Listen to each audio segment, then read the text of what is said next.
রাজধানীর মোহাম্মদপুরে জোড়া খুনের ঘটনায় সম্প্রতি কারামুক্ত শীর্ষ সন্ত্রাসী ইমামুল হাসান হেলাল ওরফে পিচ্চি হেলাল সহ ৬ জনের বিরুদ্ধে মামলা করা হয়েছে। ২২ সেপ্টেম্বর রাতে বিষয়টি নিশ্চিত করেন মোহাম্মদপুর থানার ভারপ্রাপ্ত কর্মকর্তা আলী ইফতেখার হাসান।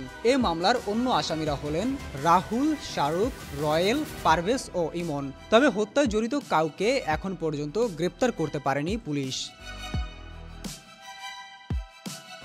মোহাম্মদপুর থানার ওসি আলী ইফতেখার হাসান বলেন, মোহাম্মদপুরের রায়ের বাজার সিদ্দিক খান আড়তের সামনে নাসির ও মুন্নাকে এলোপাথারি কুপিয়ে হত্যা করা হয়। এ ঘটনায় মোহাম্মদপুর থানায় ২টি হত্যা মামলা দায়ের করা হয়েছে। তবে এই ঘটনায় এখন পর্যন্ত কাউকে গ্রেপ্তার করতে পারেনি পুলিশ। হত্যাকাণ্ডে জড়িতদের গ্রেপ্তারে অভিযান চলছে। এর আগে গত ২০ সেপ্টেম্বর সন্ধ্যায় রাজধানীর সাদেক খান আড়তের সামনে দুই গ্রুপের সংঘর্ষ ঘটে।